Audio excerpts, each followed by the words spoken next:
And we're back. It's your boy, Wardo Jackson, CEO, founder, creator of the great Cinema Draft game and DraftStream as well. You know him. You love him. You almost never get to play against him anymore. But we see him tonight. It's Nick Ringballs. Ringwald. How's it going, Eduardo? Yes. What's up with you? It's been a minute. It has been a minute. Get back on that work grind. They got me working right through lock every time, so I can't get in and play the game. Yeah, well, and also our bad. I had thought we'd have a web app up and running for you, but I swear to you, we're getting closer. I'm feeling it. Just a few more weeks now. Hang in there with us. The days of copy and pasting are soon going to be behind us. All right, so our Andy Cohen inspired Watch What Happens lifestyle drinking game tonight. Word will be salute. Every time you hear one of us say this word, take a sip of what you're sipping. Because tonight's pod will end up covering movies featuring some of the most patriotic movies deserving of one of these. All right, so we have a new president. The world's still a viral dumpster fire. Matter of fact, Clark County, my second home, Nevada, and of the infamous Clark County firewall to help deliver Nevada for the president-elect. It's shutting down again. Nice little 2-week timeout. So, everyone wear your masks, do all the good stuff. But while we may be trending politically in the right direction, although epidemiologically in the wrong direction. There we go. Ooh. We got there. We got there. Thank you. I am still desperate for some good news. So tell me something good, Nick. Not much. I'm one of those weird people that have actually lost weight during the pandemic. So I decided last December that it was time to start losing weight. So I'm down about 40 pounds since last December. Woo! So yeah. Actually, you know what? You get the clap on that. Yeah. So what'd you do for that? Well, I got a Fitbit, so that's been keeping me honest. I got this when I started going back to work. So I guess in about the last 3 months, I'm down about 17 pounds. So mainly just getting it makes a difference getting 10,000 steps in every day. So mainly that, and then I've started working out a little bit more, going for runs instead of just walks. And I still eat like crap. So if I ever get that turned around, I'll be in real good shape. But don't follow the home kids, at least not over the age of 35. He's young, he can still do that. But yeah, actually in my experience, it's mostly been, or at least I've been told it's like 80 or 85% of what you eat, and the rest is like exercise, like shit. And ever since I heard that, I kind of been minding it. As it's been documented on this program before, I'm on the Abascal diet, or at least I wasn't up until yesterday. I took like a nice little 3-week stretch off for my birthday, my mom's birthday, and that stressful last election. But now there's no more excuses. I'm back on track. I've got like a calorie counter thing, bye-bye sugar, bye-bye, meat and stuff and dairy. And, and embrace the browns and the grains and the veggies and stuff. So, so enjoy your program for now. It's wonderful. You get to eat what you want. It definitely changes once you hit 40, man. Oh, yeah. Well, yeah. I hit 30 this year, so I figured I didn't necessarily want to be dying of a heart attack in my 30s, so start working on it soon. Well, the more things change, the more they stay the same. We still have no segues here. We're going straight into our next segment, and it is what we're watching. And I'm going to start us off with the first thing I'm watching, and that is the season 4 premiere. And actually, let me share my screen. It's a season 4 premiere of The Good Doctor. And this is that show with the young kind of prodigy who has high functioning autism, who's becoming a surgeon, who's en route to being a surgeon. And I really adored the show. His character really has grown on me. And obviously it does do some stuff for autism awareness and things like that. But I mean, he's just a very interesting character. He's very, particular, a little fussy, but I have seen the growth of this character over the past, 3 seasons. And this fourth, and it's actually been like a 2-part 4-season opener, which is a bit of a premiere, which played out the last 2 Mondays. And it is focused on our fearful new world of coronavirus. And, it's a hospital show. I've read a feature about how Grey's Anatomy, when it comes back, is going to have some COVID episodes or whatever. But thankfully, it's not going to be all COVID all the time. And so I think part of the issue is that this season opener has been all COVID all the time. They kind of did like this little time lapse thing, which showed like their changing attitudes towards the coronavirus from when it first kind of dropped and no one really had enough information about it, to bring it up to basically now, where we all are kind of COVID tired and just kind of like tired of all this stuff. But I mean, it's been interesting. I enjoyed the show. It's to me, it's kind of stumbled out the start because it feels a tad too soon. But I do like how the second episode of the season ended, and I think if they just keep it as like kind of a low hum, kind of like a background process, in on the show, I think it's going to do all right this season. Are you familiar at all with The Good Doctor? Yeah, I watched most of the first season, and it's just kind of one of those shows that got lost in the shuffle, and I never made it my way back to it. But I enjoyed what I remembered from the first season. Yeah, Sean's got a girlfriend. It's actually that neighbor. I mean, that tell they're kind of trying to set them up, and you're like, well, she's way too like autonormative or whatever. Or she's too neurotypical. There we go. She's way too neurotypical for him, and she's very free, and she's very kind of messy, and he's very fussy, and yeah. So you thought that there's no way that ever happened. They kind of made like this big event out of getting them together, which it makes sense. I personally, as a writer, was kind of like, I want to keep them apart. I don't think it's gonna be like the moonlighting effect. Are you familiar with the moonlighting effect? I don't think so. Yeah, that definitely is before your time, but it's kind of like this thing they reference, especially in writers' rooms, because moonlighting. Imagine, actually, yeah, let me show you this. Imagine this: there was a show called Moonlighting that starred. Well, you probably only know old Sybil Shepherd, but Sybil Shepherd back in her day. Yeah, there she goes, hot as a rock, as a heat rock.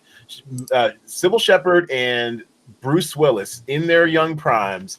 And they had like their partner detectives or something, and they kept getting case of the week type thing. But it was very flirty, banter energy. And then they did a lot of work keeping them apart, right? And then the second they got together, I think in the 3rd season, shit went downhill. So I think there's like a writing term called the moonlighting effect. Like you don't want your two, will they or won't they leads to get together, because otherwise it goes down. Yeah, like Bruce Willis, full head of hair, No, yeah, I am familiar with that phrase now that you've explained. Yeah, I know what you're saying now. Some walk by day. There's a like really famous opening song. Yeah, you should listen to the theme sometime, the moonlighting theme. Anyways, yeah, so the moonlighting. So I'm not even worried about the moonlighting effect per se, but and it's interesting how they're playing the relationship, especially how they had to keep them apart, because he's he's a doctor, an essential worker, and she's just being all messy, messy Leah. So yeah, it's it's a network show. You don't necessarily. It's not like a need to see. It's not like the Queen's Gambit or anything, but it's fun. That's one I think I'm gonna start watching. Yeah, I've heard nothing but good things from everybody, so I think I need to just jump in and watch it. Yeah, and if you like redheads like I do, it's great. It's great. Anyways, total aside, and then the other show I'm watching, or actually a title from our DraftStream game that I watched, a movie called The Informer, video on demand. Joel Kinnaman. Oddly, he's a divisive figure. There are people like really can't stand him, think he can't act. I'm just like, seriously? Like, I think he's pretty good. I remember him from the House of Cards season where he played Kevin Spacey's political opponent. You see him everywhere. He was in that pretty. It wasn't awful, but it was not great. That show on Netflix, the Future show with the body, with the body flipping or whatever, body skinning. I forget what it's called. Anyways, he's a star of this. He plays this Polish dude who's in jail, gets kind of released early because he's snitching on a Polish drug trafficking gang. And then right when he's about to, like, I guess, pay off his whole debt to the FBI, they burn him. And so then he's kind of trapped in this gang, and it's like fucked up. And he's got like a kid. He's got Ana de Armas. Ana de Armas. There you go. That's enough for me to watch it.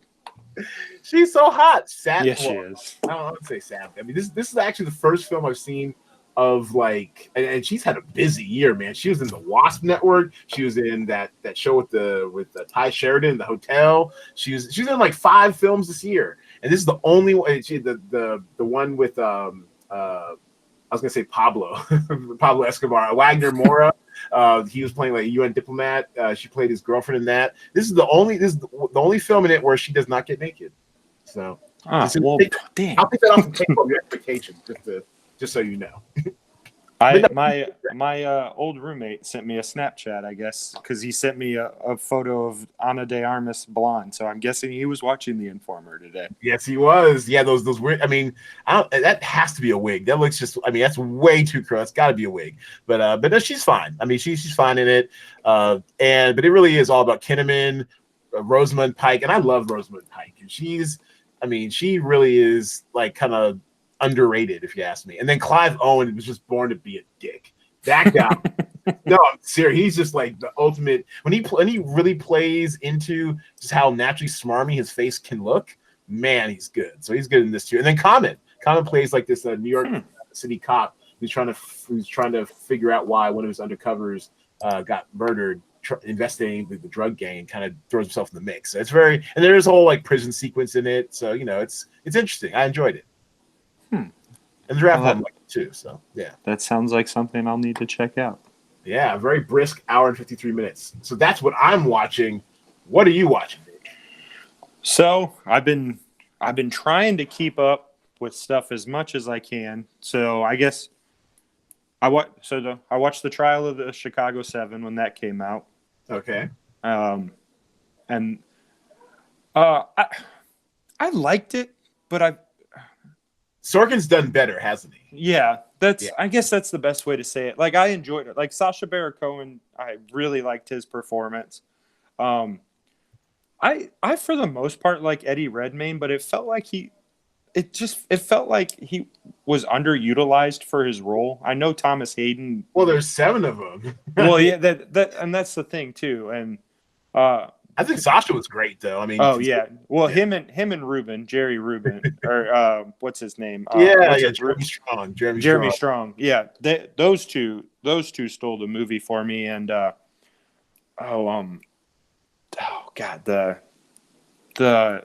Bobby Seale. Yahya Abdul Mateen. Yeah. Those three, and Rylance. I liked Rylance a lot too in it. Mark Rylance, yeah. And wasn't Riley Keough in this too? Wasn't she like the secretary? I think she was secretary. Yeah. Riley, was it Riley Keough? Or it was probably someone who looked like Riley Keough. But yeah, because I see her in a lot of stuff too. Like, she just pops up where you least expect her, and she's always great. I'm sorry, that wasn't her. Alice Kremmelberg. But now I see why I thought it was Riley Keough, because she's kind of got a quick glance, you might think it was her. Anyways, so 7 people, kind of hard to share the ball, but you thought that those guys. I enjoyed it and I watched it and I really liked it. But looking back on it now, like you said, Sorkin's done better work. And then I watched the Witches remake, and I just that wasn't for me. Well, it's got Anne Hathaway, right? We love Anne Hathaway here, don't we? I mean, I do like Anne Hathaway, but I love the original. And it was Angelica Houston, right? She was I think I put it in the group me chat. Like, she legitimately terrified. And now, granted, I was also like 6 or 7 years old when I watched it, and it terrified me. But this one, I wasn't buying Anne Hathaway in that role. It didn't seem to suit her. The only thing that I liked about it more is the kid. I liked the kid a lot better in the remake, though. The first one, the guy was just kind of like a whiny little bitch the whole time. just crying for grandma and everything like that. So I enjoyed the kid much more. I don't remember what his name was. Okay. I never saw The Witches, honestly, but I am vaguely aware it was a thing. Roald Dahl. Yeah, like and like Roald Dahl, especially when I was growing up, like his books were really popular. Where the where the wild things are, where the wild things are, grow. Yeah, that was like I remember that being a fairly big book when I was a kid. The Witches in all these different languages. Cool. Il Bruja. Okay. All right. But and then a couple of the shows that I've been watching for years, Superstore and the Goldbergs both came back with their new seasons, so I've been watching them as the seasons come along, and they're I mean, it's nothing special, but I enjoy the Goldbergs for. I think I watched the first couple seasons of the Goldbergs. Like it was fun. I mostly out of solidarity. My old castmate Seth Gordon, he executive produced this as well, and he's also an executive producer on The Good Doctor too. Like he had a nice run a few years ago where he was just like the go-to director for pilots, and so he's still getting a check off the Goldbergs. There you go. Yo, money, Seth. He's still getting a check off the Goldbergs and the Good Doctor. So yeah, it's it's fine. Like that had nothing against it. I kind of enjoyed it, but then like you said, like with you and the Good Doctor, it's kind of got lost in the shuffle. Yeah, and I mean it's one of those shows that like if you're not watching it, you're not really missing out. But I've been watching. Well, I guess my dad originally told me about it, so I guess I've been watching since season 3. So I think they're on season 8 now or so, something like that. So they must be in the 90s now, huh? They still talk about being in the 80s. I know the Adam character, the main one. I think he's a senior in high school now. So I'm guessing they're getting pretty close to wrapping. Oh, this has to be the 90s because this is real big Saved by the Bell, Zach Morris energy right here. Oh, that's funny. All right. Well, good Lord. All right. So the goal, that's cool. That's good. All right. So we are going to move on to our main topic this week, and it is our top 5 patriotic movies. And for those of you who are new to the show, this is how it works. One of us names a movie that strikes you as particularly patriotic, specifically about the good old U.S. of A. All right. I mean, take your Indian nationalist ones off the board. We're not going to New Delhi today. And we alternate picks. Once someone picks a movie, the movie is out of play. And as always, our guests go first. I have nothing written down, so I might be doing this off the top of my dome. So as you go ahead, I will be silently researching. Have at it. So I guess I'm going to need an official ruling on this one since it's, I guess, not. You take Indy off the board, Nick. What? So, are we going to count Hamilton as a movie? Ooh. You know what? Since we are all stuck inside and it was streamed as a movie event, excellent. Oh man, that's an excellent top pick. I can't even hate on it. Yes, that counts. All right, so then I'm going to start off with Hamilton. Well played. Let me share my screen. So now, of course, like you said, that like 5 different songs start playing in my head. No, I'm trying to think of the last day where I either haven't watched part of it on Disney Plus or listened to the soundtrack. I think this is single-handedly getting me through quarantine and everything since it came out first week of July. So it was right around 4th of July weekend. So this 5 months, my life has just been consumed by Hamilton. It tells the story of the American Revolution and everything that leads up to it. The songs are fantastic. I mean, I know you've talked about Hamilton several times on the podcast since it's been out. So I don't think I'm contributing anything new to the conversation, but Well, what's your favorite song? So it's either between Satisfied or Wait for It. But that whole stretch from where they got Helpless, Satisfied, Wait for, that's just my favorite 20 minutes of the whole play. or the musical. 20 minutes of the year I've spent. I mean, I watched it, like most people on through the Disney Plus thing for the first time. I was intensely curious, but and I am a theater kid at heart. And I grew up in the theater. Mom had been taking me to the Seattle Children's Theater since I was in 5th grade, and just to see the marriage of song and performance, and that 20-minute stretch was just like every song was a banger. And you're like, at the end of it, you're like, and I think it ends Act 1 or whatever. You're like, I want everything. I want the soundtrack. I want to know all about these people's lives. I was all in. I watched it and I just immediately bought the soundtrack. I'm like, I'm gonna need this. So I've got the soundtrack. Whenever I'm not listening to one of my sports podcasts, it's the Hamilton soundtrack. When I go for my runs, they're fast paced enough that it gets you in the mood to keep running. So everything up there's. I just love this. It's so perfect, and how far it's kind of wormed its way into like the pop culture lexicon, or just even like everyday like thoughts. Is that my boy and I, when we play PS4, and usually NBA 2K or Madden or something like that. We're talking shit. There was a weekend, I think, about a month after Hamilton dropped, where we were just texting each other, just like shit talking in Hamilton. To the groom! After he scored a touchdown on me. To the bride! I responded after I scored a touchdown. It was great. My brother got married at the end of September, and his now wife, she's a huge Hamilton fan, and I told her I was going to make the joke for my speech. I was going to try to work in as many Hamilton song titles as possible. I ended up not doing it. Mainly, oh, come on! You just to give that to the groom and been within your rights. I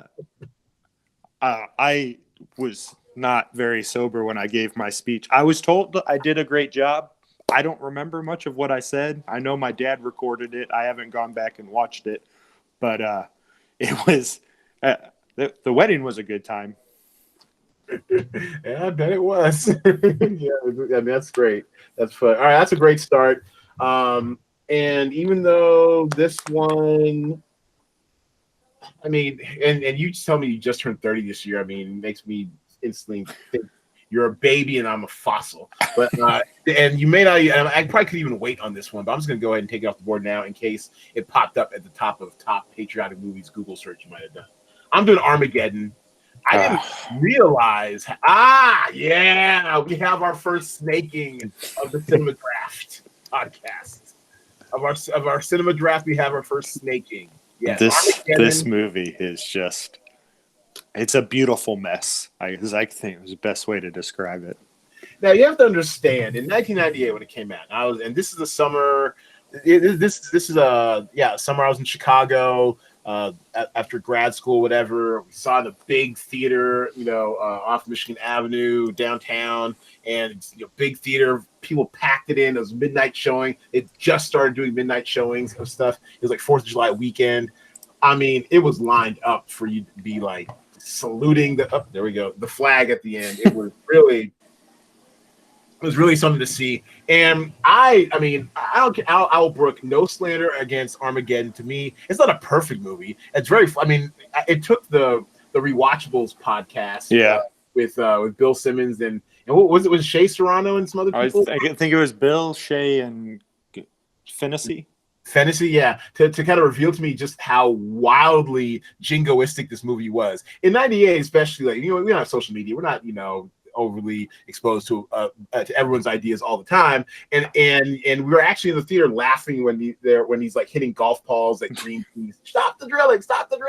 And it's and it wasn't until I heard that podcast that I realized this might be probably the most conservative. I think Fennessy called it the Republicans' wet dream.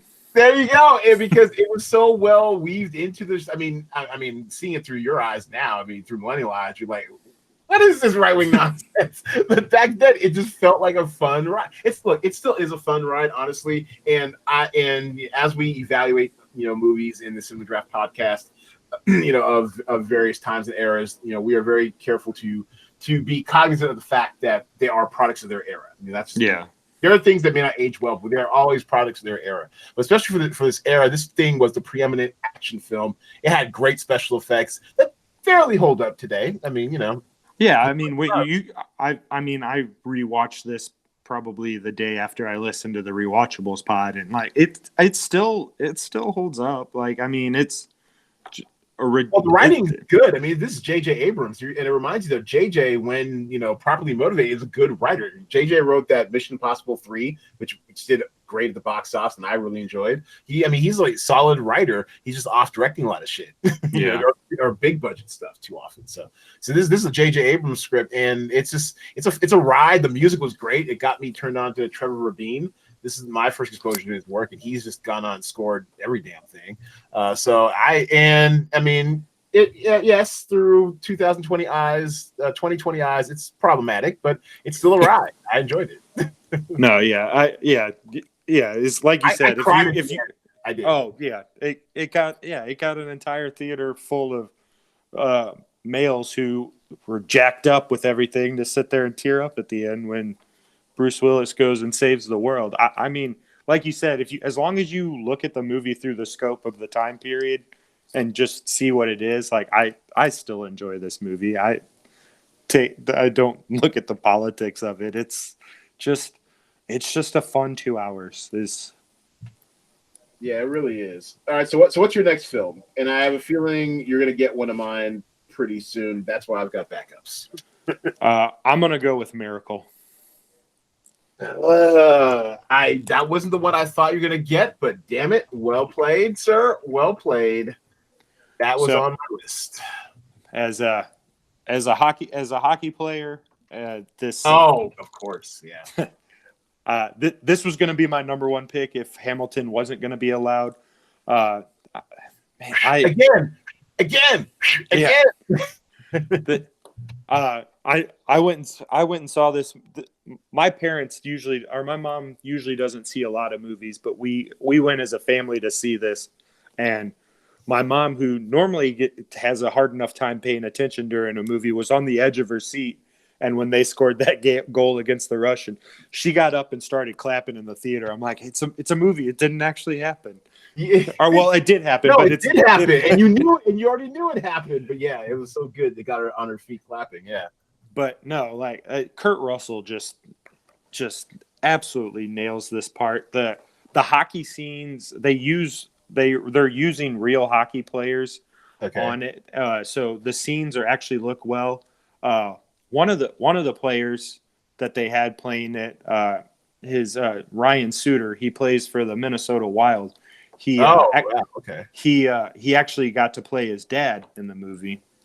Oh, that's tight. That's great. But no, you've got the conflict. By the way, all those kids, like, I didn't have one of these, but like my best friend had one, and we would always go at it. We loved that stuff. Yeah. That hockey game single-handedly led to probably more fights in my childhood than almost anything else. Because I know my brother and I had one, and we'd argue all the time. They had the bubble hockey at the rink, and we'd always play before practice on the teams. Nice. That probably led to more arguments than anything I've ever been in my life. Yeah, excellent choice. I love Miracle. I did not see it coming. Like, I didn't see it in the theater, and it was 2004. Living in LA, I was writing movie reviews on the side and stuff. And I just remember, I mean, like, I knew what it was about, obviously, but I didn't think that Disney had it in it to do like it was essentially like a PG, kind of. Fairly jingoistic, retelling of a real event that we all know how it happens. I mean, that Al Michaels call is, probably iconic. Yeah, absolutely. And I was just shocked at how well it was done and how they treat us. I mean, it was still PG, but it treated them like adults, and you got the whole commitment. There's I mean, you could feel the competition between the players and the whole whistle again thing. It was very tense, and the music. Oh my god, was ridiculous. Who did the music on this? Because I was very impressed, and I remember getting the DVD the second it came out, and I watched it. But when I had DVDs, I've been all digital since 2008 because I just moved too much. But But man, I remember having the DVD and just loving that movie. That movie would just get you pumped up for stuff. It really would. Who did that music? I have to find. I just remember the music was just like. I mean, that's a key thing about a sports movie too, is that everyone knows the general beats of a sports movie. So the ways you can differentiate yourself are through music, are through the casting, are through the cinematography, the way you do certain angles, the way you make things exciting or not. Which is why I think you'll enjoy the Queen's Gambit, because it's basically making chess into a sport. Or as like we like to call poker, a mind sport. They really do lean into the mind sport aspects of chess, and the music in there is critical. I actually went out and got or I downloaded from Apple Music the soundtrack to Queen's Gambit. It's that good. And I went, and the day I finished it, I went out on my hour walk and listened to the entire thing all the way through, just pure instrumental, just powering through, living my best life. But yeah, Mark Isham, yeah, the god, the goat. I mean, one of the. I mean, well, actually, let me slow down. The goat, of course, is Hans Zimmer. May he always be honored in these halls. Mark Isham's been doing this for years and doing it well. So yeah, so respect to Mark Isham. What else? I don't think he's done anything very exciting recently, but over the course of his, he did Blood and Oil. Okay, that's interesting. That was a short-lived TV show with Chase Crawford on. Mobs, I don't see that. Warrior, okay. Oh, I love that movie. He did that Crash series, which I refused to watch. Bad Lieutenant, Bad Lieutenant. Yeah. So, anyways, so Mark Isham, he's been doing it for like 40, 50 years. Varsity Blues, yeah. So the people was very good at that, and I support that choice. Excellent choice. So he knows how to score or compose a sports movie. He does. He really does. And all right, so since you snake one of mine, I'm definitely snaking one of yours. This is the most obvious thing ever. Actually, or not, if you're an old like me, maybe it fell out of your top five. But I'm taking Top Gun. It's just super duper obvious. I mean, I hope or assume you actually. I mean, I've seen 86. Yeah. All right. Anyways, well, it's funny because when I lived in Chicago, that 1 year and some change, they started doing. They had like this theater in like an IMAX theater in like some sort of like dome thing at Navy Pier. I remember going to I remember taking a date to go see that on IMAX and like big curved screen. You feel like you're in the plane and stuff. And yeah, I mean this thing single-handedly led to. And I saw this in the theater when I was like 9 or something. Thanks, Mom. Appreciate it. A little uncomfortable some scenes, but whatever. You power through. You're 9, and this thing I was told led to like some 4-digit increase percentage wise in Navy recruitment. This thing was co-sponsored by the U.S. government. It's wild. It's one long recruitment film with incredible performances. Peak. Actually, Tom Cruise had several peaks, so this is probably peak one. Tom Cruise just killing it. And the best part about it is that of all the things we've seen from Top Gun Maverick, which may or may not be released on a screen to us sometime, I think the coronavirus vaccine news right now might have some of these studios holding on hope for next summer. I mean, maybe, I don't know. It sounds a little ambitious, but this thing is just a ride. I love Top Gun. What are your thoughts on Top Gun? Yeah, even if this is a movie that even if you haven't seen it, you can't you at least know something about it, whether it's a quote or the "Take My Breath Away" song by Berlin. I'm sure. Everyone knows I've got the need for speed. Yeah. Oh, yeah, man! Just even seeing these pictures makes me want to go watch it again. Oh, I love this movie. And Andrew, the Tuck Nasty, is very, very upset. He has to keep waiting for Top Gun Maverick. He was ready to be first in line to go see it before all the theaters shut down. So he watches this movie probably every couple months. So it's almost always on the TV at the house. It's good stuff, man. I mean, the motorcycle stuff. I think this is the movie that got Cruise kicked off on his whole lifelong motorcycle obsession, and it's just it's really good. So Kelly McGillis, I mean, it's hard to understand now, but she was so hot in 1986. She came out with like the mid 80s. She had that movie Witness with Harrison Ford where she played Amish hot. She was in this. She was in. I mean, she had like a really good stretch where you're like, oh, okay, Kelly McGillis. Like, I buy that. And, you know, look, this is actually a really good picture. She's still. I was gonna say this picture looks good. Some of the other ones I've seen, she hadn't aged the most gracefully, but her IMDb photo, she's very attractive for someone who's. Yeah. And I didn't recognize her. I guess she's uncredited in Dirty John, so I didn't recognize her in that TV show. Well, I mean, I'm glad that she's still acting because I think she disappeared for a while. So. But yeah, in the early mid 80s, she was blazing high. Yeah, Witness, that's interesting. Witness, I did not see. That was a TV movie. Top Gun, Made in Heaven, I think made a small splash. The Accused, I think she played the lawyer, right? And so yeah, so she had a nice little run in the 80s, and then I mean, just kind of disappeared. I wonder if it might have been like the whole Hollywood aging out thing, which is just, I mean, it was really bad in the 80s and 90s. Like they were cutthroat with, you know, I mean, they're still, trust me, they're still bad with the women in entertainment, but I mean, it was a lot worse back in the 80s and 90s. But yeah, man, now I want to see this movie again. Damn it. That's my movie. What's your next movie? I'm going to go with Hidden Figures. Interesting. Okay.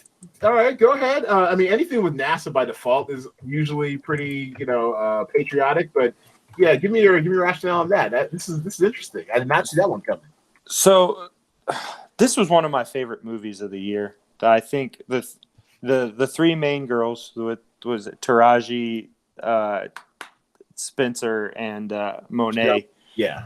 Just Well, and then Kevin it's Costner, right? Yeah, Kevin Costner just is the grump. Just he knows how to be the grumpy old man and play that part perfectly. But the girls, because I was unfamiliar with the story and how vital all of them were for helping us get to the moon. So it was just I like watching movies that have historical relevance, or that stuff they don't even cover in schools, or they go into detail enough about it. So the story is very fascinating. The movie's very well done. This was 2016, right? Yes. Yeah, Christmas time 2016. Yeah. So this was just one of my favorite movies of the year. So, and I wish it would have got some more love when the Oscars came around, but this is just nice seeing the story, and it's still issues we're dealing with today with race and not everyone not being treated fairly. So, and I really just really like this movie. I can hear it in your voice. It's so adorable. You're like, I can see you just beaming on it, and yeah, it's a great story. I enjoyed it. I think I saw it twice in theater, and I'm a huge Janelle Monáe fan. Much like our most frequent podcast guest, our boy Jay Devlin, he's a huge Janelle Monáe fan. Yeah, it's just, I mean, I like good period piece. That's also canon when it comes to me. I like good period piece, and just the sisterhood of it all, and hearing an inside story, something you knew generally little about. Like I'd heard of Katherine Johnson. Most Black people have heard of Katherine Johnson, low key. She's kind of like the female version of like a Ben Carson. Now, I mean, as far as like, you hear about them in school, whatever. But seeing the story on screen, long overdue. Yeah, richly deserved. I enjoyed it. All right, so Janelle Monáe had a good year that too, because Moonlight was that same year too, wasn't it? It was, yeah. She and now I think people are afraid like she's not gonna sing anymore because she's always acting now. She's in the season of Homecoming, which I kind of gave up on midway through the second season. And she was in Antebellum, which is interesting. It's not what you think it is. I didn't get around to seeing that. Yeah, it's I mean, I think it was video on demand, so it's understandable. Not everyone can pay for that stuff or find their ways around it riding the high seas. But it was an interesting watch. I mean, you're about to give up on it. It requires a lot of what I like to call my black misery credits, at least the first hour, and you're about to give up on it. Then it makes a very sharp turn. The twist is revealed, and you're like, the fuck? Whoa. Okay, and then that tough first hour kind of is worth it, and you're definitely strapped in for like the last 45 minutes. Yeah, she was great in Antebellum, I think, and she's an actor now. I mean, it kind of reminds me of that one song Common had, like, God, maybe like 10, 12 years ago, where at the height of his like rap fame, and he's like, yeah, baby, don't call me a rapper, I got my SAG card, I'm an actor. And I thought back then, like, you're being only ambitious, Common. You were only in Just Right with Queen Latifah or whatever. Actor, he's in The Informer. He's good in The Informer. I've seen him in like indie movies with Mary Elizabeth Winstead. You know, he's like an actor now. He actually did drop an album recently, but yeah, he's an actor more than a rapper now. So people are afraid she may not sing as much anymore, but she's legit. I like her. I like her a lot. All right, so enough about that. I'll do my next pick.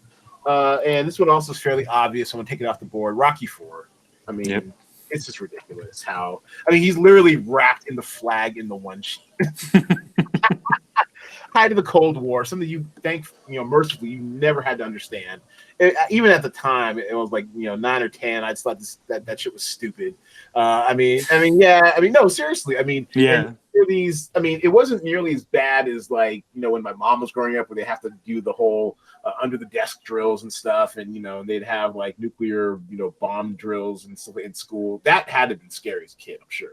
But by the 80s, even 8 or 9, we must thought it was malarkey. It's kind of bullshit.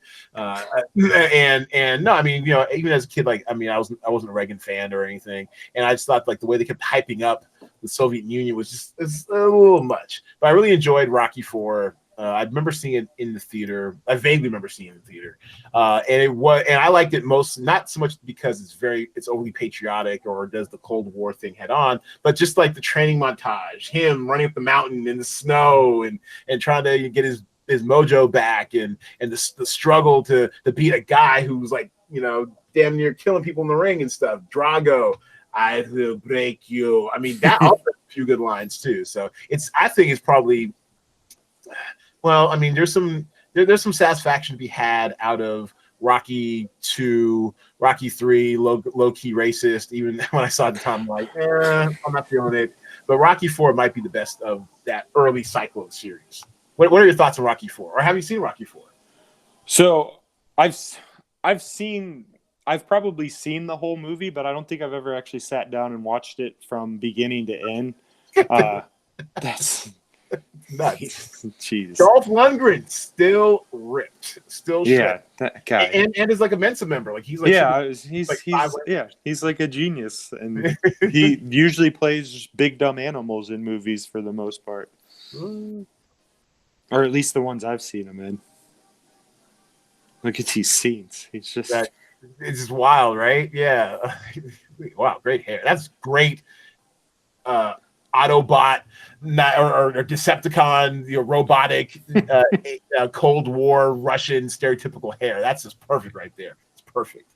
Oh my goodness. Yeah. This is a fun movie. And I mean, I don't know. I mean, it's not like a must watch per se, but if you get spare 2 hours sometime, sit down, watch all the way through. It's pretty ridiculous.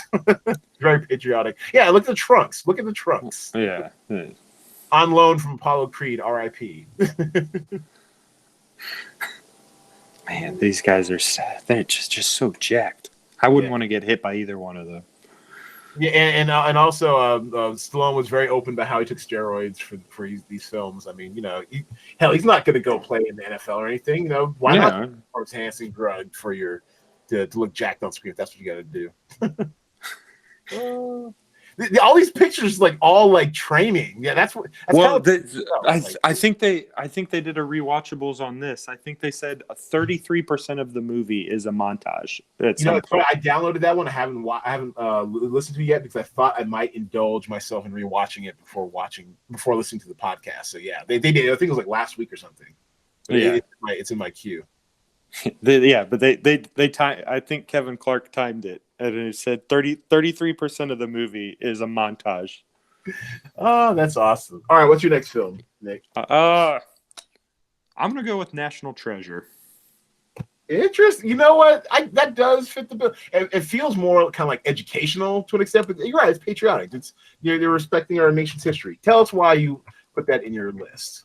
So this movie was very surprising. Like I saw the preview for it. I didn't really have any interest in seeing it, and I was over at my dad's, and he was like, "Oh, he's like, I've heard good things about this. Do you want to watch it?" And at the time I couldn't drive, so I was there for the weekend. I'm like, well, I guess, and no, like this is Nicolas Cage feels like he's playing Nicolas Cage in this movie, and then Justin Bertha pre-Hangover, Bartha, Justin Bartha. Bartha, yeah, sorry. What's her name? Diane Kruger. She's great. Yeah, 15-year-old Nick was big fan of her. I see it. I can totally see it. And then but yeah, like it taught you a lot about American history. I mean, I know there's not a map on the back of the Declaration of Independence and all of that, but like you got to see some of the things that like our founding fathers set up and hear some stories that you didn't know and all that. It was very informative, and then the storyline is good enough, and just you get to see all like the historical sites around the United States that me as a 15-year-old at the time, like I'd never been to Philadelphia, I'd never been to Washington D.C., so to kind of see up close and personal these things on the big screen in an action movie and everything, it was a nice little experience. I went in with very low expectations seeing this movie, and I was delightfully surprised. Yeah, and I had low expectations too. Mid 2000s, I'm seeing everything, writing my little reviews, whatever. The real deal, reviews with Z from the street. And I was always going to see it like, opening day or whatever, because that's how I got down. Buy one ticket, see three movies. But I remember being pleasantly surprised, wildly surprised how exciting it was and how fun it was. And I like history. I'm not like a huge Ken Burns nerd or anything, but I like history in general.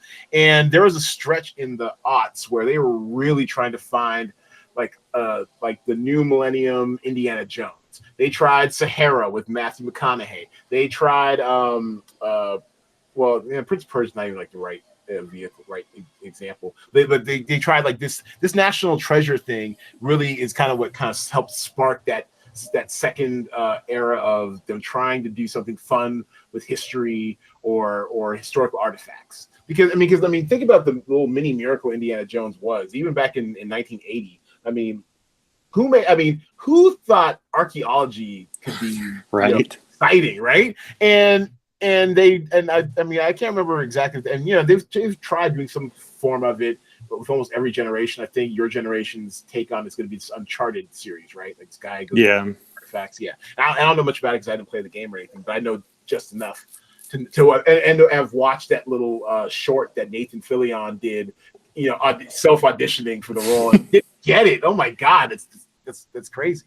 But anyways, so I really enjoyed the fact you're able to make history cool and adventurous, and I just, it was fun. I think I saw the second one. I believe it was less successful than the first, and there is loud talk that there's a National Treasure 3. Oh, they've been talking about that for it seems like 20 years. 10 years or so, whatever. Also, Sean Bean gets to make it through an entire movie without dying. So yeah. Sean Bean. Yeah, he's been doing it he's been living his best life for years now. Big ups to Sean Bean. Usually, especially in the aughts, in the 90s, he was usually like you always play like some foreign scumbag. He was always bad for a while. So seeing him as Lord Eddard Stark, took a second to adjust for me when I first saw Game of Thrones. And John Voight before he went full MAGA. Yeah. All right, so that's a good choice. So I guess my fourth movie will be Glory. Good choice. And it's, I mean, well, that's another one of those kind of Black History Month films. It will always have a place. It will always be shown in someone's, history, middle school history class, or whatever, during Black History Month, all that sort of nonsense. But even when it came out, and I'm in high school at this point, freshman year, 1989. Actually, I'm about to go I'm in eighth grade at this point, and I saw it in the theater. Oh no, I'm sorry. 80. What's 89? Was it released in? Oh, if it was released in 90, then I must have been like freshman in high school. I think we did get assigned to it for history class after, and I was already going to see it anyways. But I think it was assigned for history class because it's very historical, and it's patriotic in as much as a Civil War can be. I mean, this is the great conflict of our nation. But I mean, the whole thing does. I mean, it's more about. It's a little bit. It's somewhat about race relations. It's largely about kind of like the fellowship and brotherhood of men, even all disparate men, whether it be white, Irish and black, or the different factions within the black people. Because even back then, even in 1989 and 1990, it was just like a wild idea that all black people were in a monolith. So I love seeing. The kind of bougie, learned. He plays Captain Holt now. Bronner, right? And Andre Braugher, Andre Braugher. Yes, seeing Andre Braugher being, kind of, because Andre Braugher might as well have been me in that movie. I'm like, that's what I probably would have looked like or felt like had I been thrust into a military duty or something. Or although he volunteered, I mean, seeing Denzel just break out was thrilling. Absolutely thrilling. And I was always a bit of a drama kid at that point, and so he was already like my favorite actor, and everyone thought he was kind of robbed for not winning best supporting in Cry Freedom, which came out the year before. It's not a great movie, you don't need to see it, but he played Stephen Biko, the activist, apartheid activist down there in South Africa, and his accent was just impeccable. And he was only in the movie for like maybe like the first 45 minutes, and then the movie derails because it focuses too much on Kevin Kline's white savior type character. Yay! Anyway, that's what I'm saying. You can skip the movie, but like if you find clips of him doing Biko, it's thrilling. So seeing how he got robbed from that and seeing him just kind of level up in Glory, like I mean, he had really announced like this is like I'm a generational type actor. Like when he takes off his shirt to get his little lashes, I mean, go ahead, and then you can see him like just fighting back the tears the entire time. I don't know what's. I do know what it's like to be beaten with a belt because I am of that era where you definitely fit kids. And Black family. I mean, we love the draft mom, but she would. She was handy with a belt now. But I don't know what it's like to be whipped on the back with like a lash. Man, you can just feel in the theater, and every time I watch that scene, that one little, I call it the Denzel tear, just fighting its fight, trickling down like a revolutionary tear. Like I'm gonna take this like a man, and his body was betraying him. Oh my God, that scene is just incredible, just incredible. I love this movie. What are your thoughts on it? Yeah, I pretty much all the same. This was one to watch in history class, and it's. I mean, just Denzel, just like he just knows when to go for it, and when, like you said, it never even feels like he's acting. It just feels like he's just out there doing his own thing, and he's just that naturally good at it. Absolutely. Yeah. And of course you see. I mean, it was definitely Ed Zwick. A very interesting fellow. He is definitely framed. I mean, it was definitely lensed like a super patriotic movie from the salutes. There we go. To like the iconography with like the flags and the uniforms and like how like what a uniform meant to a former slave. I mean, yeah, it's a very patriotic movie, and I mean, yes, it's based on real life, and so and actually following true to history. They're basically cannon fodder for to a successful breach on in South Carolina, I believe. I mean, it's a piece of history that at the time I didn't really know anything about. I didn't know there's an all-black regiment, in the Civil War, and now this, like I said, it's a staple of history classes moving forward. Yeah, I love the 54. I love 54. So, Lori, that's mine. So, what's your last film? All right, I got a few more here. Which one do I want to pick? I'm going to go with... I'll just do it. The Patriot. Well played. It was on my list. I just picked it back up in case, so well played. I see you. I see you, Nick. So, I mean, I like this movie. I of everybody that I know in my life, I might like it the least, which is just that everyone else I know absolutely loves this movie. But I mean, I still like it. Mel Gibson's just, I mean, a badass in this movie. There's no real other way to say it. He's the Patriot. They're fighting for their freedom. You've got Lucius Malfoy. War. Yeah. Lucius Malfoy being the dick on the other side. There he is. Jason Isaacs, man, he's another one, kind of Tom Cruise. Like, he doesn't really age. Like, he looks, like this was what, this is 2000, 2001, 2000, yeah. Absolutely. And I mean, by the time the last Harry Potter movie came out, he looks exactly the same, if not even younger in those movies. But yeah, I mean, the story of the American Revolution, not the story of the American, but about the American Revolution and standing up against England and everything. We got a young Heath Ledger in it. Yeah. I gotta pull this up. Because I mean, you look back at this cast now and you're like, oh my goodness. Oh yeah, that's a good point. This cast was quietly stacked with people who had like careers, like Ledger, Jolie Richardson, brilliant run of Nip Tuck. So good at Nip Tuck. Chris Cooper, Checky Cairo, Renee Aldershaw. Man, Lisa Blair, don't know much what happened to her, but Tom Wilkinson, damn, you weren't lying.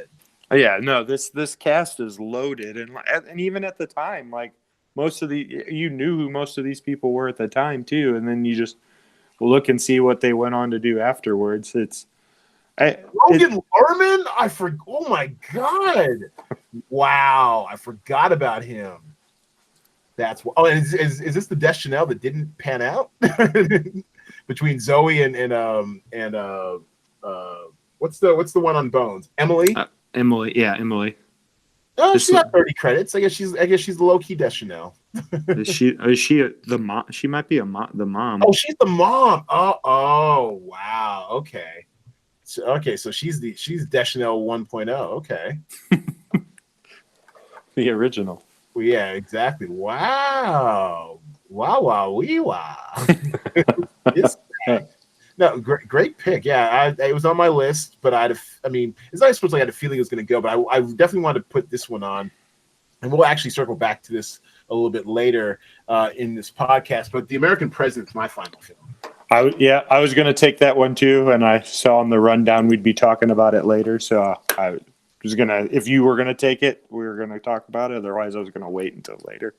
Yeah, and I'll save some of my thoughts for a little bit later too. But it's pretty much almost in the title. It's got to be patriotic, right? It's Sorkin. Yeah. Sorkin at his finest, and it's just, Sorkin at his Sorkiniest, and it's pre-West Wing. And I had the Draft Mom watch it the other day, and it's just like, I was like, look, because I've been bringing her through the West Wing, right? Like, we're in the middle of season 2, and she's enjoying the hell out of it. And of course, it looks like, it's like a totally different time. Not from the technology per se, but just the attitude. Yeah. It's so optimistic, and Sorkin's become like a bad word almost among some of my politically minded friends, because it's just like, it seems so alien to our political existence now. But the writing's so good and optimistic. And back then, like when a scandal for like the early aughts was someone going to drug rehab and not reporting it. It's like, really?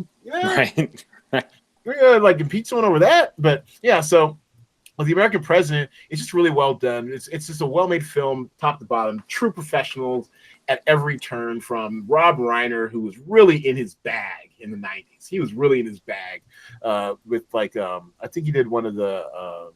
Didn't he? I think he directed like Sleepless in Seattle in '93, and this is '95 too. So he's really in his bag in the '90s. Michael Douglas, just charming. You believe him as president. You believe him as you believe he could nuke someone if he needs to, but also he's like a great father, and he still gets the kind of middle-aged nervousness of asking a woman out for a date. Like all that stuff was really great. And Annette Bening, never looked better, man.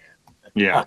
So good. And I think they did a rewatchables on it recently, didn't they? That's like they did. Yeah, they did it they had that one last week, because this might be Tuck Nasty's favorite movie. He teaches so in the summer he does summer school, and he does history in the summer school. So he makes out all his classes watch this movie, and he said if he was on tonight, this would have been his first pick.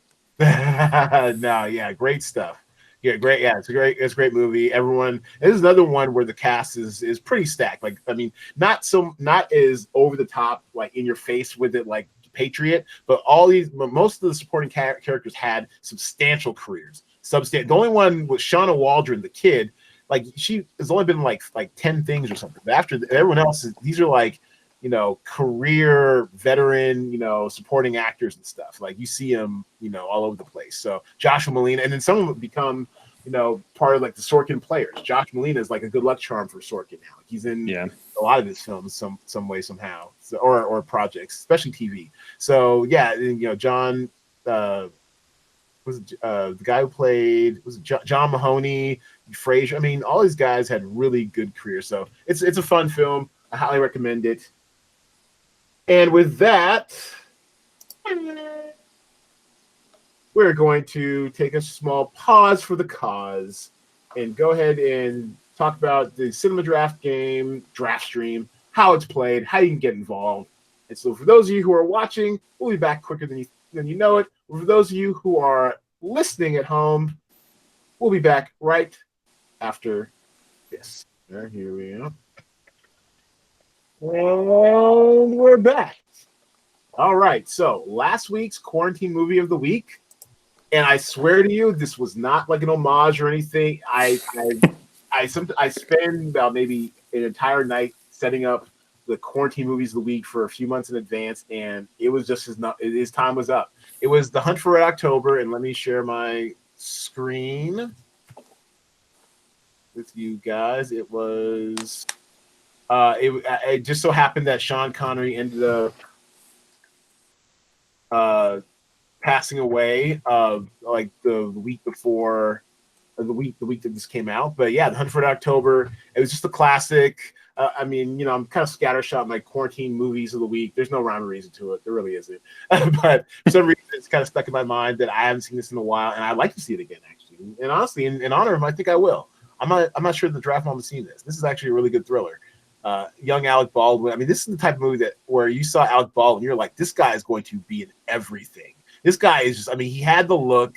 He's, very, smart alecky, very charming, got the jawline, got everything. And it was a great vehicle for him. And then Sean Connery, and this is probably the movie that really announced that, all right, I'm sliding into a different stage of my career here.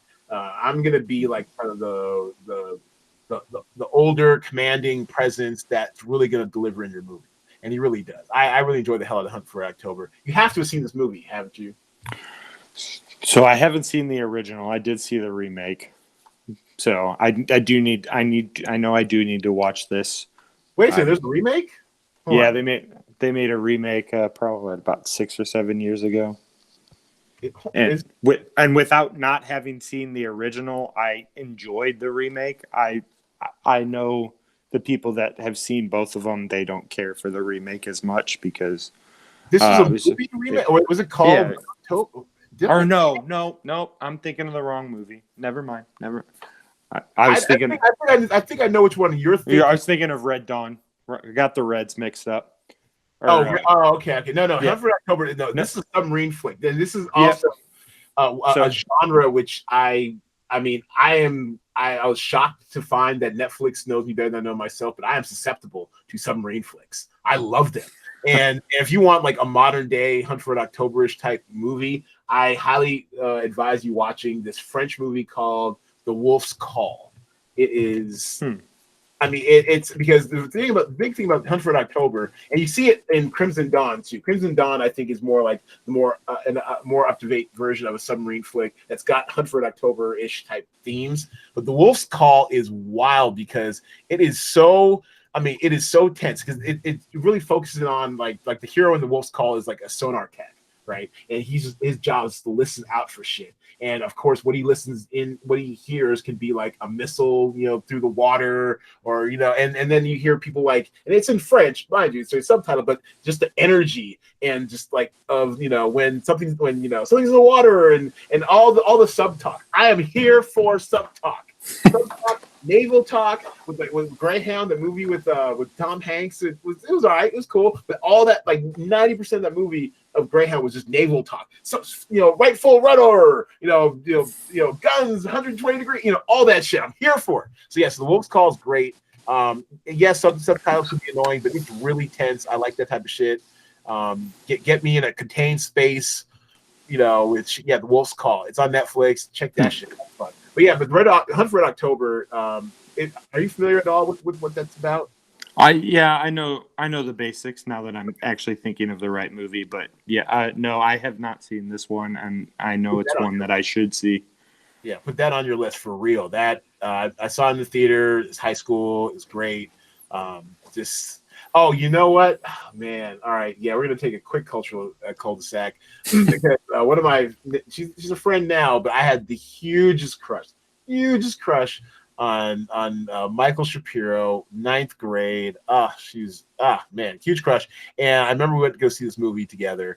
And and it wasn't even like one of these ones where I'm waiting to make my move. I was too scared to have movies. I remember this was like one of the first movies I remember seeing with a girl, and it wasn't even like a date either, because I couldn't. It was one of those, let's go as friends things, and Michael Shapiro, shout out to her. I'm gonna tag you on this, girl. this was our movie, Hunt for October, 9th grade, Lakeside High School, Seattle, Washington. Anyways, so that was the movie from last week. By the time you all hear this podcast, the movie for this week is one we just covered, and it's The American President.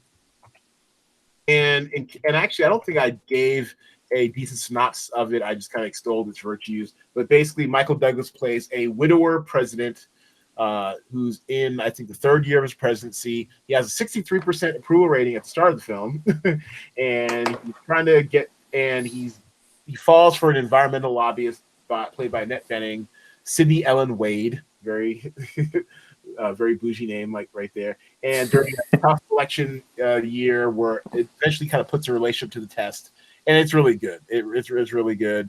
When Michael J. Fox is kind of like third build in the afterglow of his Back to the Future fame. And at that time he's on Spin City. He's a huge star in '95. So well, I see he's probably fourth build, wasn't he? Because Martin Sheen was in it too. True. Yeah. Well, he got one of those.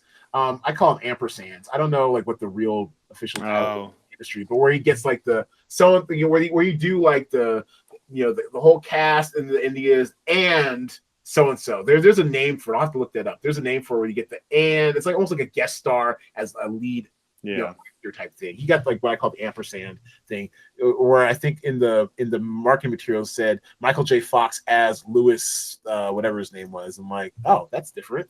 Okay. So he got the ampersand in that movie. It's, like we mentioned, well cast, well written, very optimistic, very jingoistic, very patriotic. And it was a nice thing to watch going into the election. It really was. Like when we were waiting for those returns to come last week. Threw on The American President. Why not? It's fun. Where things were a little more peaceful. Absolutely. All right. So time for our DraftStream update.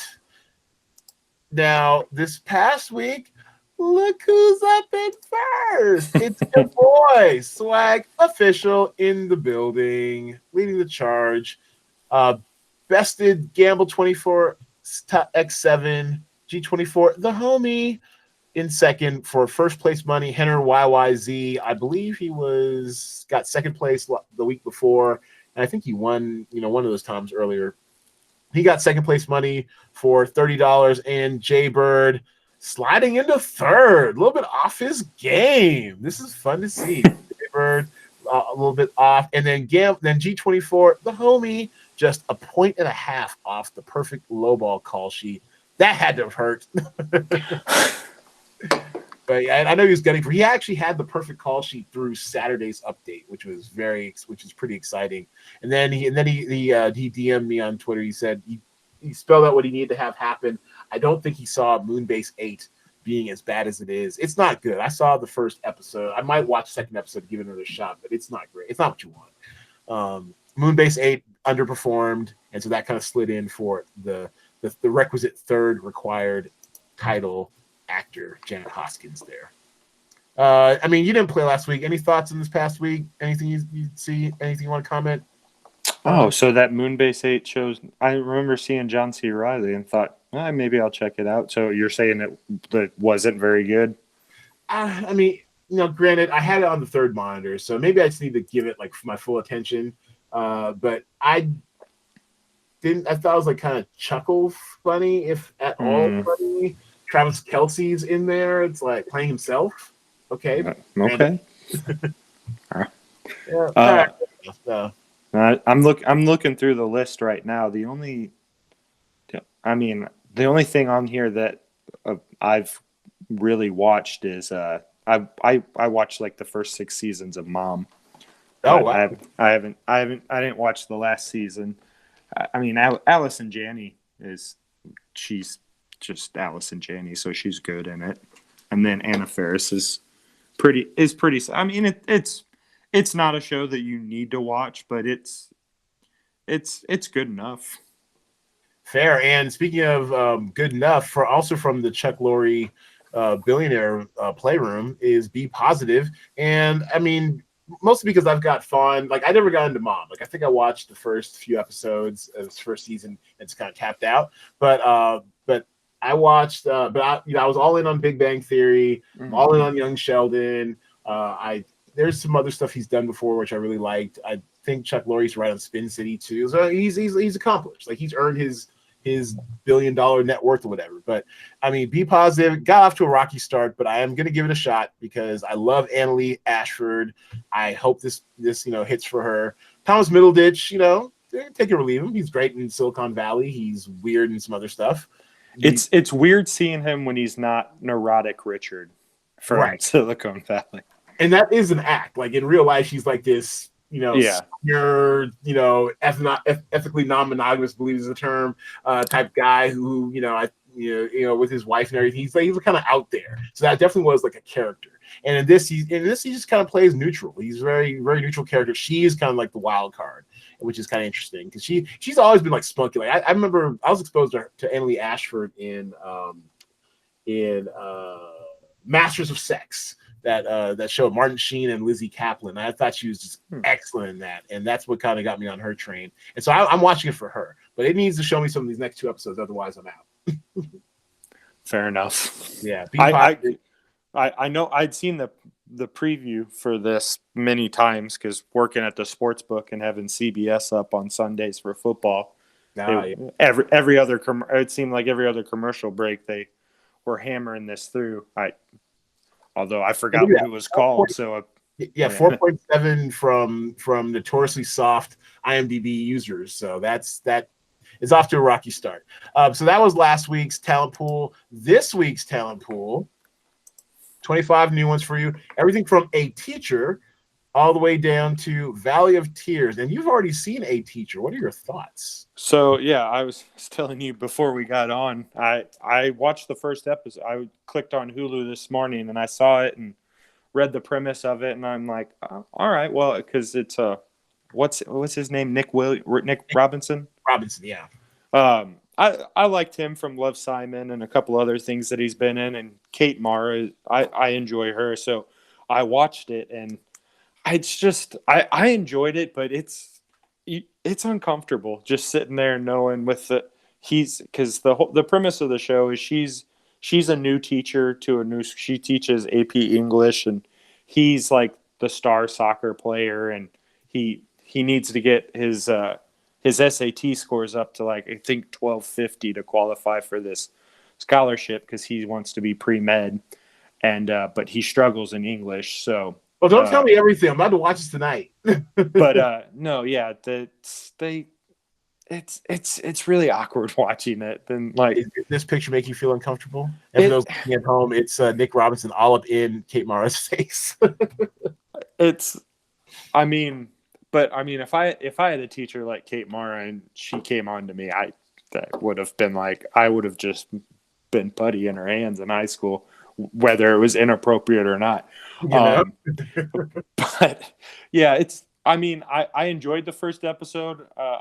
I know it asked me if I wanted to watch episode 2, so I'm guessing they put them all up, or at least the first couple ones. So it's a drama, and they're 25-minute episodes. So a half-hour drama, even better. I like so that. So I'll after we get off here, I'll probably go and watch the second episode. And I'm sure it'll still make me uneasy, but I enjoyed the first episode. I'm guessing.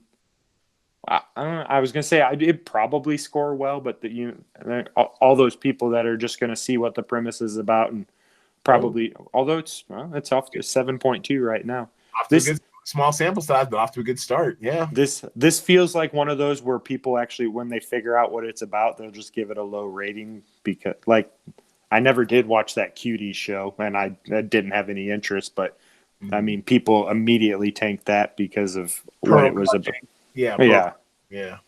And actually, it seemed vaguely like I watched a trailer for Cuties, and it seemed interesting. Like if I had less things I was really into watching, I probably would have watched it. But yeah, it fell through the cracks. I'm definitely watching this. I don't know if I'm just an old perv or something, but I think these type of hot teacher situations are just very interesting when it's the female power dynamic at play, and I think it stems from growing up here in the Seattle area. The Mary Kay Letourneau stuff, like that was I think maybe 5 years or so after I got out of high school, maybe. But the fascination around Mary Kay Letourneau up here in the Seattle area was just like was intense, and seeing how they actually she went to jail and they still had a baby together and got married, and I think they just recently like a year or two ago ended up finally getting divorced, or did someone die? It was something like it finally ended for some reason. But that to me that was always just fascinating, and also I had a huge crush in summer camp on a girl named April Letourneau, so I always wondered if you played somehow. My senior year of high school, we had an incident like that take place at my high school. So whoa, shut up! That's the one. So it was jail. No, he was. The student was of age. She lost her job, but there was no jail or anything. It was and it was. I had her as a teacher too, so it's like, oh shit. What was she like a hot teacher, or was just she was lonely or something? She wasn't unattractive. Okay. But I knew the kid who happened to. I never talked to him about it. I didn't know him that well, but I'm guessing it was probably more of a lonely situation than like some hot man-eating teacher or something, which is what they tend to be in these type of films, whatever. Obviously The Crown. As I put in the group, as I put in the Cinema Draft group text, of which it's open to the public. Feel free to join us where we talk about movies and Cinema Draft and strategy and such. I am super ready for season 4 of The Crown. Like Saturday can't get here fast enough. Midnight Pacific time on Saturday. I am in it to win it. Give me.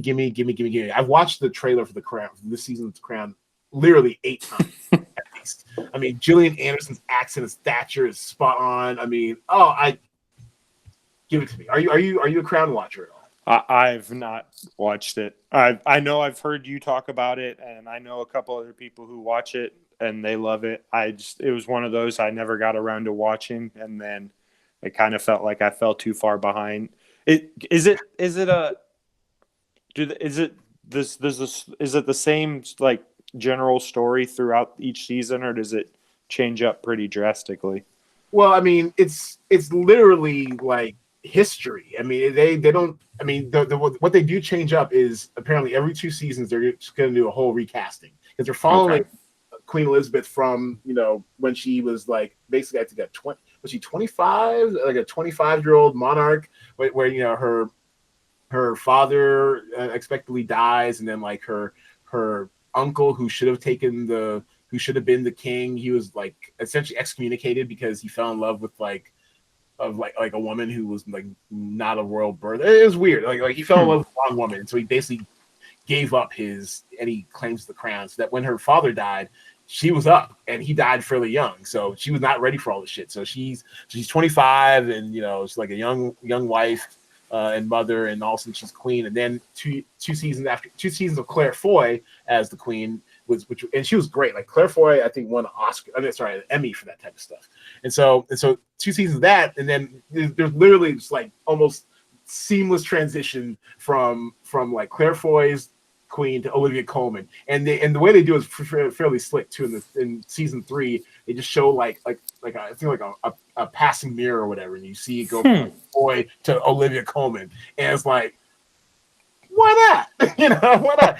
Yeah, because you love Olivia Colman, and Olivia Colman is awesome in this. I mean, I think she also got nominated for an Emmy, and and it's great. So then all of a sudden, Prince Philip is Tobias Menzies, who now I get the whole thing about Tobias Menzies. I did the whole Outlander watch. Outlander's fan fucking tastic, and so I get it about Tobias Menzies now. I get it, and his king or his King Philip, whatever, he's a dick. I mean, he's just a jerk, right? But I mean, he plays it, in a very kind of affable manner. So he's kind of like the cool jerk. And then this Josh O'Connor, man, I want the world for this kid. He is so good at making a young Prince Charles. So again, now everyone like Prince Charles is just a dick. I mean, and not just because he cheated on Diana, no, and because that stuff is far more complicated than you would imagine. And The Crown lays it out fully, right? Like he basically fell in love with the Camilla Parker Bowles, but she wasn't up to standards and shit, and it's just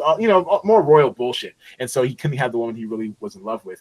But I mean, he is so charming and disarming as the young Prince Charles that you really feel for the kid. Like he has this one episode where he's sent off as like royal duty to Wales because he's the Prince of Wales, right? Mm-hmm. But in I guess in Britain, people in the royal family generally didn't fuck with Wales. It's like in the corner, they speak funny, they speak Welsh and stuff, and they didn't mess with Wales at all. So as a matter of goodwill, he's like, fuck it, I'm gonna do like basically like a summer abroad or like a semester away in Wales. He's gonna learn Welsh. He has to give like this very important speech and stuff. And you see how kind of alienated he is, being this Englishman over in Wales. But you see how gently he kind of eases himself into the culture, and how the culture gently accepts him.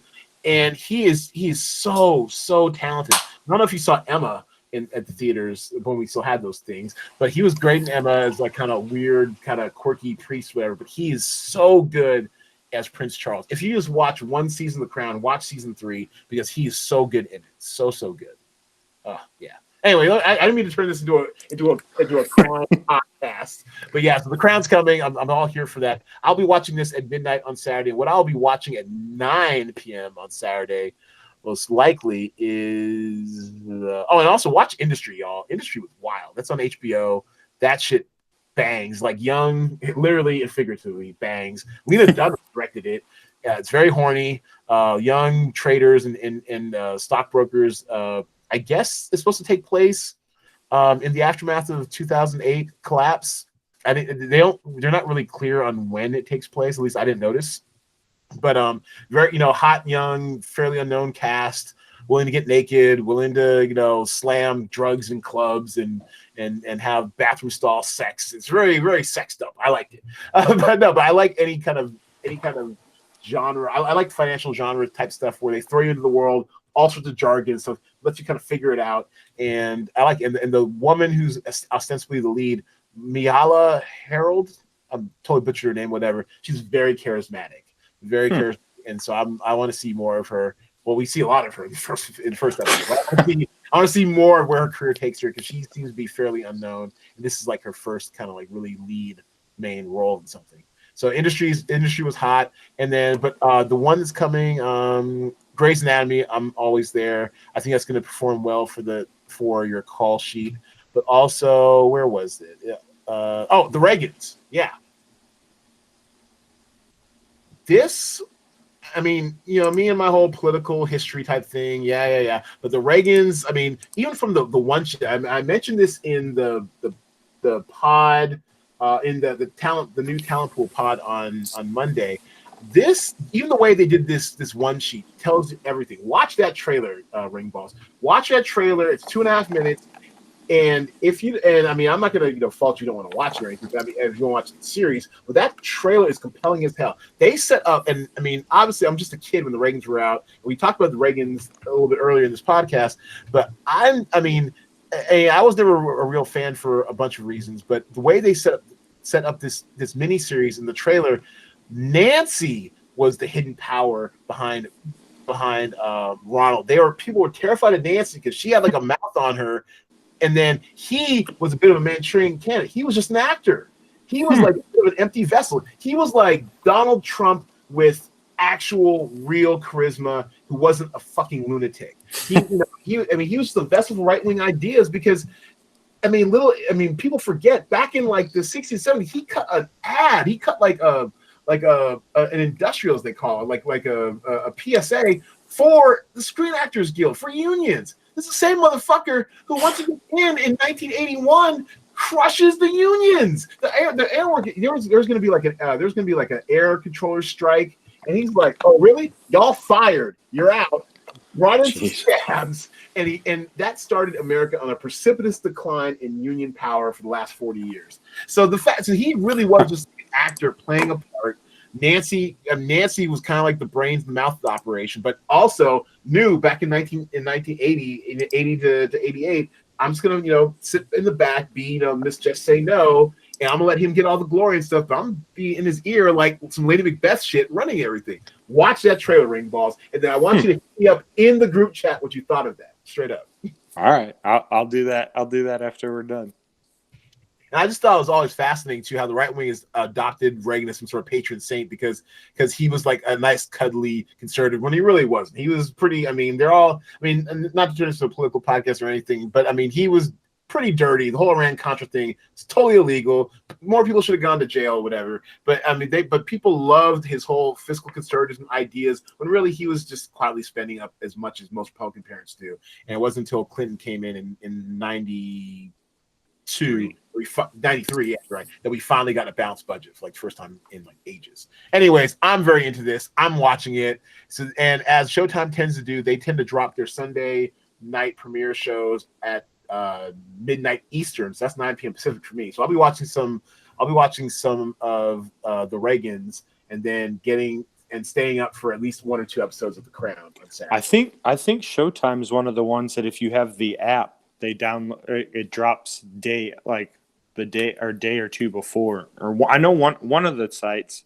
Yeah, that's what we're talking about. That I see it. I get mine through YouTube TV, so they consider it the app. So it's always loaded up like at 9 p.m. Pacific, like The Good Lord Bird, which is so fantastic. It's like historical comedy, pretty much. That's always up ready for me when I was watching P Valley. 9 p.m. You'd see me with the Twitter fingers. Oh, P Valley, it's going down. Yeah. So yeah. Yeah, that's really good stuff. So keep those in mind as you're making your call sheet. As far as actual salaries, I mean, I think you're going to have to pay up for The Crown this week. You're going to have to. My models have this coming out somewhere like 118, maybe 120. So you're going to have to pay for points, not for value here with The Crown. I'm thinking if you need some salary relief, I think the Reagans could be it. Although we know Showtime documentaries are very hit or miss, more miss than hit.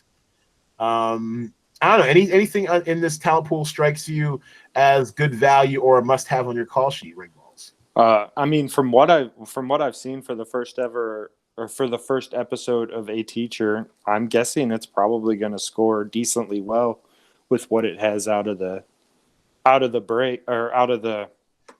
the start. I think it was at a 7.2 on IMDb so far. That's I good mean, stuff. if as long as no one comes along and intentionally takes it with the pearl clutching, it's probably going to come in probably around 100 points. So, Okay. or I don't know what to make of the one Chicago, as they call him, the Dick Wolf Chicago Fire. yeah, Piece. I don't know what to make of those, but I mean it's got a loyal fan base. So, I mean at this and a predictable one. I mean, notice the range of salaries, all within like $2,000 right. of each other. I know. I've seen some episodes of. I think all of them. My family's full of paramedics and firefighters, so usually and I salute them. Okay. usually whenever one of those shows come out, at least my mom will start watching it, and then she likes a lot of the network TV shows, so I know she really likes The Fire and Med. I haven't heard her say anything about PD, so I don't know if she watches that one. But yeah, I mean, I'm guessing those probably do well enough. I know when I was looking at this, I saw they had, was it the Real Housewives of Salt Lake City? How many cities are they? How many cities are they up to now? They're in like a dozen, and I mean, I remember seeing a trailer for that because I mean, there's no shame in my game. I watch Real Housewives of Potomac. I watch Real Housewives of Atlanta. If it's something reality based and it's got black women in it, I'm there, right? And so I'm inclined to skip Salt Lake City, but they do have at least one sister in there, so I might check it out just on GP. I mean, I'm a bit into Bravo celebrity at times. So. I mean, all those. I love all the reality shows that I watch. I try to avoid them because I know I would love them and just get like I mean it's like when you drive past a car crash. Like I shouldn't look at it, but I'm gonna look at it, and then no, yeah, Salt Lake City just seems like a weird city where it's like I've only been there like a few times, but I mean, I'm now, you know what? Thank you, Ringballs. I think I will watch the first episode because I'm intensely intrigued at how they're going to wring any kind of like drama or glitz out of Salt Lake City. I mean, Salt Lake City, if you're listening, I'm not slandering you. I've actually been to your city briefly. It seemed very gray and very white, and I was in and out. But the things that make the best of these shows, these Real Housewives shows work is a mixture of glam and glitz, as far as like, because these are all like well-off women, it's to some degree or other, whether it's through their own endeavors or who they're married into or the family or whatever. But I'm very intrigued. But also the glitz part tends to come from the surroundings. Atlanta works because Atlanta is like the black Mecca of the South. Potomac works because they're close to DC. They had a Real Housewives of DC, but that only lasted one season because they were busting into the White House unannounced and shit. So that got shut down. So I mean, you need to usually be near a power center of interest. Orange County works as close to LA, all the LA money. New Jersey works as close to tri-state area, all that money. So what are you gonna do in Salt Lake City? I mean, and it's Salt Lake City, so the joke has to be made. Are they all the housewives to the same person? Oh, Ether! Hell no! Wow, from the top rope, that was hard. And I say this is the guy who loved that show, Big Love. I didn't even think about that. Well done, Ross. Well done. All right, well, y'all know what to do. Get your call sheets in by 9 p.m. Pacific time. No, sorry, 6 p.m. 6 p.m. Pacific time, 9 p.m. Eastern time, Thursdays. You have 3 max call sheets. Hopefully, since you're a guest, we will guilt you into getting a call sheet in this week, Ringballs. What say you? I'll be on my computer all day doing master's research, so I could probably put together at least a preliminary one. Amen. Amen to that. All right. So once again, $100 prize pool, $50 to the top non-Cinema Draft affiliated call sheet, $25 a second, and $10 a third with the $15 low ball bonus. All right. Gonna bring us in for a landing. You have, as always, been a great guest, Nick. Ringballs. We always look forward to your participation. This is the time where we ask you to go ahead and plug your ish if there's ish to plug. So go ahead, Nick. Plug your ish. Not much going on. Tuck Nasty and I were supposed to work on the teen movie bracket, but between me going back to work and school starting back up, we haven't really sat down and got everything. But maybe eventually, with Thanksgiving break coming up, he might have some more time and we can hammer that out. Otherwise, if you want to follow me on Twitter, it's Ringballs22. Other than that, thanks for having me on again. No, awesome. No, great. And make sure you tag us. Tag at Play Cinema Draft when you do your bracket. I mean, we don't have like a ton of followers per se, but I want to participate. I want my vote to count. There you go. Count every vote. Count every vote. Count every vote. So I want my vote to count. All right. No team bracket voter suppression here. All right. So right. Everybody, thanks for watching. If you've been at home, thanks for listening. If you're on the go, we're gonna bring this in again next week with another great top 5 and another great Cinema Draft podcast guest. We'll see you all next week. Thanks for watching, everybody. And once again, wear a mask. It's getting crazy out there again. Don't go see a movie or something. Actually, your movie theater is probably closing as we speak. Go quarantine with a movie or something. There you go.